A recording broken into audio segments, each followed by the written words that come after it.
Hi guys, నా పేరు రాహుల్. మీరు చూస్తున్నారు Rahul sports channel. So guys, ఇవాళ వీడియోలో అయితే మనం India versus Afghanistan third one day match గురించి అయితే మాట్లాడుకోబోతున్నాం ఫ్రెండ్స్. సో సిరీస్ అయితే ఇండియా ఆల్రెడీ గెలిచిందే గాయ్స్, మనందరికి తెలిసిందే. సో 2-0తో అయితే ఆల్రెడీ విన్ అయితే అయిపోయారు. సో ఈ మ్యాచ్లో గెలిచి కూడా క్లీన్ స్వీప్ అయితే చేయాలని చూస్తారు ఫ్రెండ్స్. డెఫినెట్లీ టీమిండియా అయితే 3-0. సో ఒక మంచి కంఫర్టబుల్ ఇదైతే ఉన్నారని చెప్పొచ్చు ఫ్రెండ్స్ పొజిషన్లో. సో ఆల్రెడీ సిరీస్ విన్ అయ్యారు కాబట్టి సో కాంప్రహెన్సివ్గా కూడా విన్ అయ్యారని చెప్పొచ్చు ఫ్రెండ్స్. రెండు మ్యాచెస్ కూడా చూసుకున్నట్లయితే సో ఈ మ్యాచ్లో కూడా అలాంటి పర్ఫార్మెన్స్ రిపీట్ చేయాలని చూస్తారు ఫ్రెండ్స్ డెఫినెట్లీ టీమిండియా మాత్రం ఇక్కడ. మరియు ఈ మ్యాచ్ అయితే చెపాక్లో అయితే జరగబోతుంది ఫ్రెండ్స్. సో ఇక్కడ నార్మల్గా పిచ్ రిపోర్ట్ చూసుకున్నట్లయితే మన అందరికి తెలిసిందే గైస్. సో స్పిన్నర్స్కి అయితే అనుకూలిస్తుంది ఇక్కడ వికెట్, మరియు బ్యాట్స్మెన్ అయితే కొంచెం కష్టపడాలని చెప్పొచ్చు ఫ్రెండ్స్. రన్స్కి మాత్రం డెఫినెట్లీ ఇక్కడ చూసుకున్నట్లయితే. ప్లస్ ఇది వన్డే మ్యాచ్ కాబట్టి సో మధ్యాహ్నం కూడా కొంచెం ఇది అయితే ఉంటుందని చెప్పుకోవచ్చు ఫ్రెండ్స్, హెల్ప్ బౌలర్స్కి మాత్రం. కానీ బ్యాట్స్మెన్ కూడా వాళ్ళని వాళ్ళు అప్లై చేసుకోగలిగితే మంచిగా రన్స్ అయితే రాబట్టచ్చు అని చెప్పుకోవచ్చు ఫ్రెండ్స్ ఇక్కడ. సో ఇక్కడ టాస్ గెలిచిన క్యాప్టెన్ ముందుగా బ్యాటింగ్ తీసుకుంటేనే బెటర్ అని చెప్తారు ఫ్రెండ్స్. ఎందుకంటే డ్యూ రాకుంటే మాత్రం చేజింగ్ చాలా కష్టమవుతుందని చెప్పుకోవచ్చు ఫ్రెండ్స్. షెపాక్లో మాత్రం డెఫినెట్లీ ఇక్కడ తీసుకున్నట్లయితే సో డెఫినెట్లీ ఫస్ట్ బ్యాటింగ్ తీసుకోవడమే ప్రిఫరబుల్ అని చెప్తా ఫ్రెండ్స్ నేను మాత్రం ఇక్కడ షెపాక్లో మాత్రం చూసుకున్నట్లయితే. ఇంకా టీమ్స్ గురించి మాట్లాడుకున్నట్లయితే సో ఆఫ్ఘనిస్తాన్ అయితే పూర్తిగా తేలిపోయిందని చెప్పుకోవచ్చు ఫ్రెండ్స్ లాస్ట్ మ్యాచ్లో, ఎస్పెషల్లీ విత్ ద బాల్ అని చెప్పుకోవచ్చు ఫ్రెండ్స్. సో 400 రన్స్ ప్లస్ అయితే కన్సీడ్ అయితే చేశారని చెప్పుకోవచ్చు ఫ్రెండ్స్. సో లాస్ట్లో కొంచెం పుల్ బ్యాక్ చేయగలిగిన సో చాలా రన్స్ అయితే సమర్పించుకుంటారని చెప్పుకోవచ్చు ఫ్రెండ్స్ లాస్ట్ మ్యాచ్లో. సో వాళ్ళకి కైండ్ ఆఫ్ ఇదైతే వర్కౌట్ అయితే లేదని చెప్పుకోవచ్చు ఫ్రెండ్స్. సో ఈ మ్యాచ్లన్నా సో కొంచెం బెటర్ పర్ఫార్మెన్స్ వెనక్కి అయితే డెఫినెట్లీ అయితే చూడాలని చెప్పుకోవచ్చు ఫ్రెండ్స్ వాళ్ళు. మరియు బ్యాటింగ్లో వేసుకున్న లాస్ట్ మ్యాచ్లో కూడా గుర్బాస్ మంచిగా అయితే ఆడాడని చెప్పొచ్చు ఫ్రెండ్స్. సో 42 రన్స్ సంథింగ్ అయితే కొట్టాడు ఫ్రెండ్స్. ఒక రిప్రీవ్ వచ్చినా సో కొంచెం ఎక్కువ యూటిలైజ్ అయితే చేసుకోలేకపోయాడని చెప్పుకోవచ్చు ఫ్రెండ్స్ గుర్బాస్ మాత్రం. సో ఈ మ్యాచ్లో కూడా మంచిగా ఆడాలని చూస్తారు ఫ్రెండ్స్ ఆఫ్ఘనిస్తాన్ టీం గుర్బాస్ నుంచి అయితే. మరియు రెహమద్ షా కూడా మంచిగా ఆడాడని చెప్పుకోవచ్చు friends, middle order batsmen last మ్యాచ్లో. సో 79 రన్స్ అయితే కొట్టాడు, సో హైయెస్ట్ రన్ స్కోరర్ అని చెప్పుకోవచ్చు లాస్ట్ మ్యాచ్లో ఆఫ్ఘనిస్తాన్తో. సో ఈ మ్యాచ్లో తన నుంచి కూడా ఎక్స్పెక్ట్ అయితే చేస్తారని చెప్పుకోవచ్చు ఫ్రెండ్స్. సో ఒక డిసప్పాయింట్మెంట్ ఏంటంటే ఇబ్రహీం జాద్రాన్ అని చెప్పుకోవచ్చు ఫ్రెండ్స్ ఆఫ్ఘనిస్తాన్కి. 2 మ్యాచెస్లో అయితే మంచిగా అయితే ఆడలేకపోయాడు.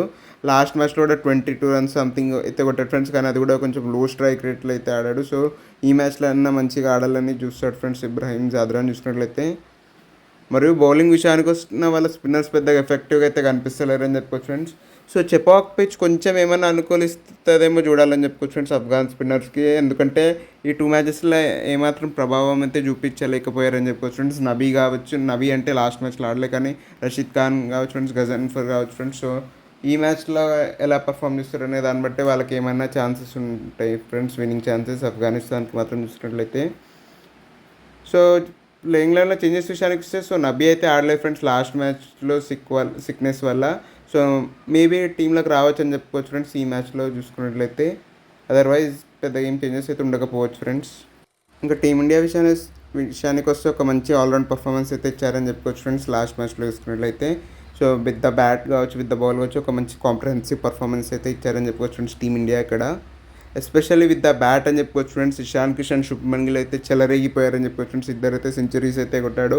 ఎస్పెషల్లీ ఇషాన్ కిషన్ ఫ్రెండ్స్ ఒక మంచి స్ట్రైక్ రేట్తో కూడా అయితే ఆడాడు. ఆల్మోస్ట్ 140 స్ట్రైక్ రేట్తో అయితే ఆడాడని చెప్పుకోవచ్చు ఫ్రెండ్స్ ఇషాన్ కిషన్ మాత్రం చూసుకున్నట్లయితే. సో ఫస్ట్ వన్డేలోనే ఒక మంచి ఇన్నింగ్స్ అయితే ఆడాడని చెప్పుకోవచ్చు ఫ్రెండ్స్, ఒక క్యామియో టైప్ ఇన్నింగ్స్. సో ఈ మ్యాచ్లో అయితే ఇంకా చెలరేగిపోయాడని చెప్పుకోవచ్చు ఫ్రెండ్స్ సెకండ్ మ్యాచ్లో. సో ఆల్మోస్ట్ 120 సంథింగ్ కొట్టాడు అనుకుంటా ఫ్రెండ్స్. సో ఇషాన్ కిషన్ అయితే ఆల్మోస్ట్ 2 ఇయర్స్ తర్వాత అయితే వన్డే టీంలోకి రావడం, ఇలాంటి మంచి పర్ఫార్మెన్స్ ఇవ్వడం చాలా మేలు చేస్తుందని చెప్పుకోవచ్చు ఫ్రెండ్స్. తనకి మాత్రం డెఫినెట్లీ ఇక్కడ చూసుకుంటే ఆ వికెట్ కీపర్ పొజిషన్ అయితే ఇంకొంచెం సాలిడిఫై అయితే చేసుకుంటాడని చెప్పుకోవచ్చు ఫ్రెండ్స్ తన స్థానాన్ని టీంలో కూడా చూసుకున్నట్లయితే. మరియు కెప్టెన్ శుభ్మన్ గిల్ విషయానికి వచ్చినా సో చాలా మంచిగా అయితే ఆడుతున్నాడని చెప్పుకోవచ్చు friends across the format. So ఆ ఫామ్నే మంచిగా అయితే కంటిన్యూ అయితే చేసాడని చెప్పుకోవచ్చు ఫ్రెండ్స్. లాస్ట్ మ్యాచ్లో కూడా చూసుకున్నట్లయితే మంచిగా కన్సిస్టెంట్గా కూడా అయితే ఆడుతున్నాడు.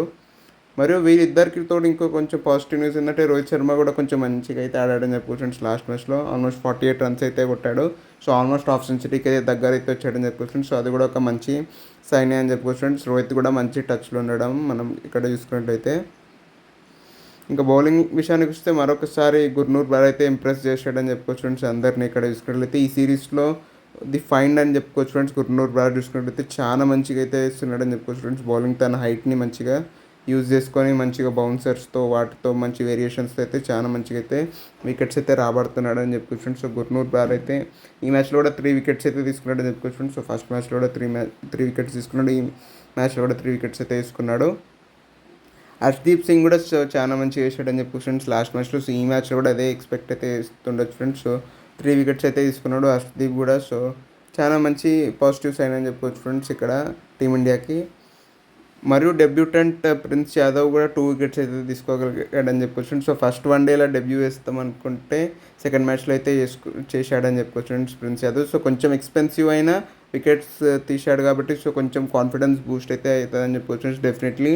సో యాక్చువల్గా 3 వికెట్స్ వచ్చేది ఉండే, కానీ ఆ ఫస్ట్ వికెట్ నో బాల్ అయ్యేసరికి సో ఇదైతే అయిపోయిందని చెప్పుకోవచ్చు ప్రిన్స్ యాదవ్కి. కొంచెం అన్లక్కీ అని చెప్పుకోవచ్చు.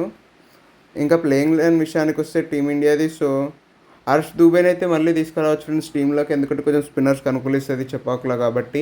మరియు నితీష్ కుమార్ రెడ్డి ఫిట్గా ఉంటే మాత్రం వస్తాడని చెప్పుకోవచ్చు ఫ్రెండ్స్ టీంలోకి, లేకుంటే యశస్వి జైస్వాలే కంటిన్యూ అవుతాడని చెప్పుకోవచ్చు ఫ్రెండ్స్ టీంలో.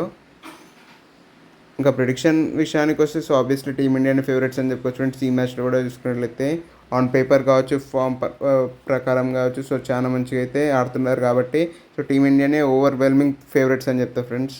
So out of their skins ఆడాలని చెప్తా ఫ్రెండ్స్. ఆఫ్ఘనిస్తాన్ మాత్రం ఈ మ్యాచ్లో గెలిచి ఏమన్నా రెస్పెక్ట్ కాపాడుకోవాలంటే మాత్రం.